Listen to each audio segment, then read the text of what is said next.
Over thinking और planning क्या ये दोनों एक ही चीज है? ये दोनों में अंतर है, लेकिन दोनों में बहुत ही मूलभूत अंतर है। ओवर थिंकिंग का मतलब होता है कि लगातार जरूरत से ज्यादा सोचना, थिंकिंग ओवर, जितना जरूरत है उससे ज्यादा सोचना। और किस संबंध में सोचना? ये जो ओवर थिंकिंग साइकोलॉजिकल इश्यूज पर सोचने को कहा जाता है, यानी कि हम अपनी आंतरिक भावनाओं, संवेदनाओं, इमोशंस, फीलिंग्स पर कंटिन्यूस सोचते रहते हैं, उसे ओवर थिंकिंग कहते हैं। ओवर थिंकिंग का जो कारण है वो अंदर एक ऐसी ड्राइव है, अंदर एक ऐसी हुक या इस तरह का भाव उत्पन्न होता है जो किसी डर से संबंधित होता है।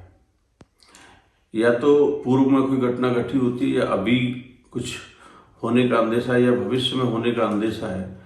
उस घटना के डर से या उस बात के डर से हमारा माइंड कंटिन्यूस सोचता रहता है। ओवर थिंकिंग उस डर का रिस्पॉन्स है, उसको रिप्लाई कर रही हो।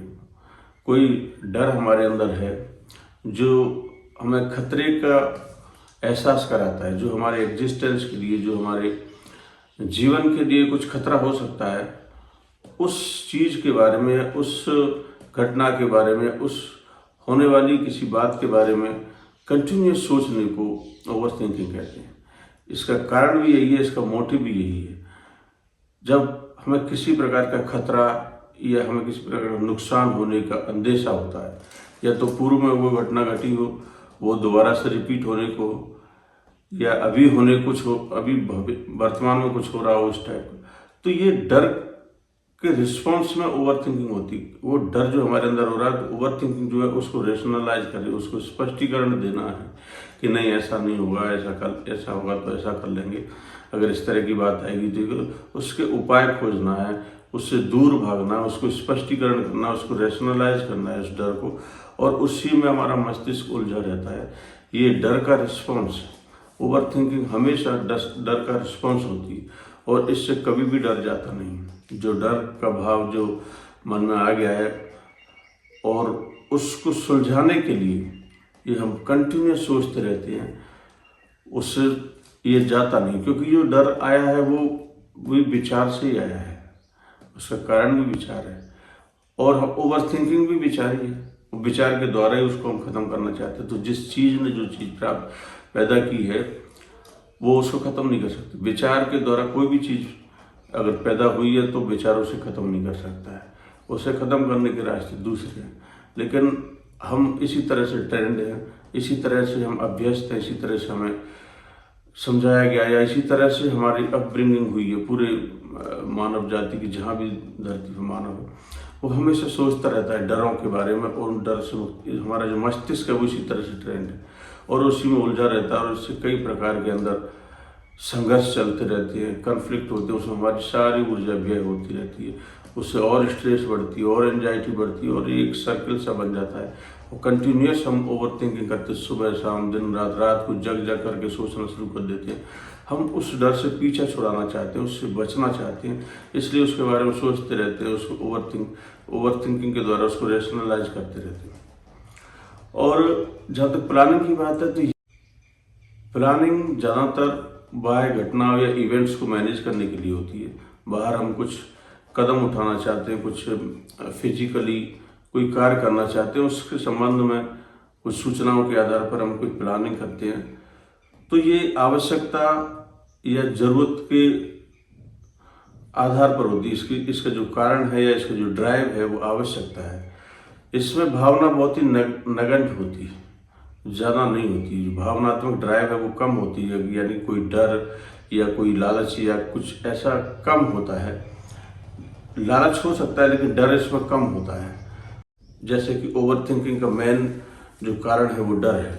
प्लानिंग में ऐसा नहीं होता। प्लानिंग हम किसी काम को करने के लिए, उसको सुचारू रूप से स्थापित करने के लिए, उस सही परिणामों को लाने के लिए करते हैं।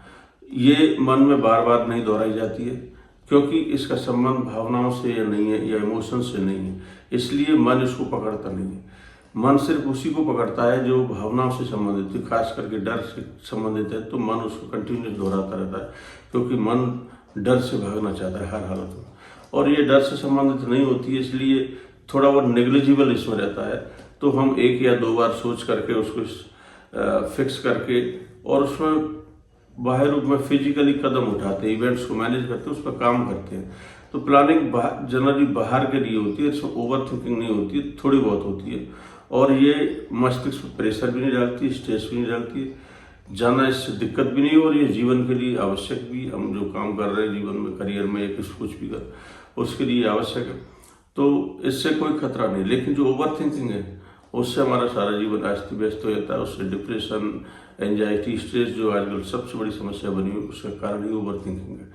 और वो मन हमारा पकड़े हुए है, बचपन से हमें इस तरह से अपब्रिंगिंग में ट्रेनिंग हुई है कि वो उससे हम छूट नहीं पा रहे हैं। और उनसे छोड़ने के जो उपाय हैं वो भी उसी से संबंधित है, इसलिए उसी में हम जनरली उलझे रहते हैं।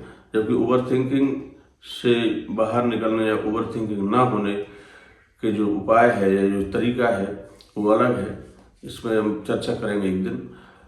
लेकिन अभी फिलहाल इतना कि ओवर थिंकिंग और प्लानिंग में कोई संबंध नहीं है। प्लानिंग जनरली बाहर की चीज़ों के लिए होती है, ओवर थिंकिंग में भी प्लानिंग होती है, उसको रैशनलाइज करने के लिए, कुछ कदम उठाने के लिए, लेकिन वो बार बार दोहराता रहता है मन, क्योंकि वो डर उस प्लानिंग से जाता नहीं, उसमें कदम नहीं उठाए जाते, वो साइकोलॉजिकल प्रक्रिया चलती रहती है।